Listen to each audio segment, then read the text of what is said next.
Well, she knows firsthand that in order to find your prince, you need to kiss a few frogs. So can Whitney find love across the pond? On the new season of My Big Fat Fabulous Life, Thore and Al spoke with her earlier in today's Chatting with the Stars.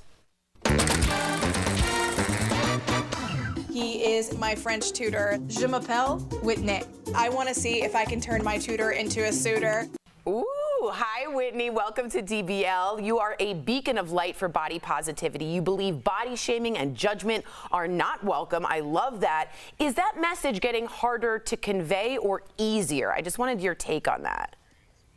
Oh, I think it's definitely getting easier. I mean, I just look at, through the 9 seasons that My Big Fat Fabulous Life has been airing on TLC, it's a completely different landscape. In fact, I think that the way I got started was through a viral dance video. And I think that if I'd done that dance video today, it would have gotten absolutely no attention. But that would actually be a wonderful thing because we're more used to seeing fat women doing things in the public eye. So it's definitely getting better, but we still have a lot of work to do. Well said. Well, Whitney, there are people that ask this question because they're trying to be divisive, and there are people that are going to ask this question because they genuinely want to know. So what do you say to the debate that you can't be healthy and overweight? Like, what are your thoughts on that? Well, it's nonsense. However, what I would really say to it is that it doesn't matter. We don't look at people who have cancer. We don't look at people who have other health problems and say, well, we loved you until this happened to you. We only do that to fat people. So I would say that it doesn't matter if we're healthy or not. Skinny people can be healthy and unhealthy. It makes a person no less worthy or deserving of respect, period. Lovely. I like how she's just like done, and period. With a period. Yeah, with a T. With the T at the end. I love that. All right, now I do want to get into l'amour. You ended your engagement last year. Since then, you've been busy looking for love, my dear. I want to know, was it hard to start dating again after being in such a committed... I wasn't really looking. It just happened, and I think it's pretty quintessential pandemic project to get involved with someone online who lives across the ocean. But I think something that COVID taught us is that we're all just really striving for connection. And I think a lot of us turn to the internet to achieve that in ways that we never would have if we didn't have to. So it was a surprise to me. I think it was definitely a surprise to him as well. And I'm happy to report that I did just actually return from France yesterday.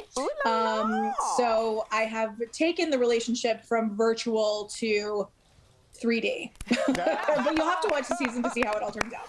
Those are better. Those are 3D relations. Now. I love 4K. That's always better for everyone. When I saw this interview on the schedule, it just hit me that you've been on my television for a long time. So you know something about being famous. They say that it's not all it's cracked up to be. What's the biggest downside of fame for you?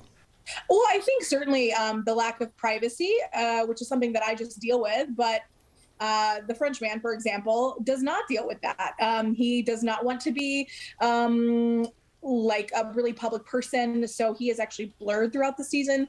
He's covered up on my social media. Good for him. It's a really difficult thing to deal with and a lot to give up. And I think also just the fact that I'm a very public target for harassment, hatred, abuse, and not only online, also in real life. But there's also a lot of positives that come with it, and I'm really happy to do what I do ultimately. It's funny. I married a very private person. I was going to bring your husband up, right? and I wasn't sure if that was cool, but yeah. Yeah, so I feel you about that. It's really interesting. A lot of our co-hosts also married quite private people, and I'm like, the openest book, the best ever, So is there any secrets you can share about new season coming up? Anything? Well, I mean, I don't want to give too much away, but I am one step closer to having a baby. I'll say that. Yeah. And my Nobia's active fitness platform is expanding in really awesome ways. And I mean, there's a love story here that I think is worth watching. It's definitely been worth living. So yeah, I hope people can see that and feel seen. I love that. All right, we can't wait for this. Thank you, Whitney. DBL Nation, do not miss the premiere of My Big Fat Fabulous Life, Tuesdays on TLC. Love is in the air. I can't wait. We'll be right back. Thank you so much, Whitney. Thanks, Whitney.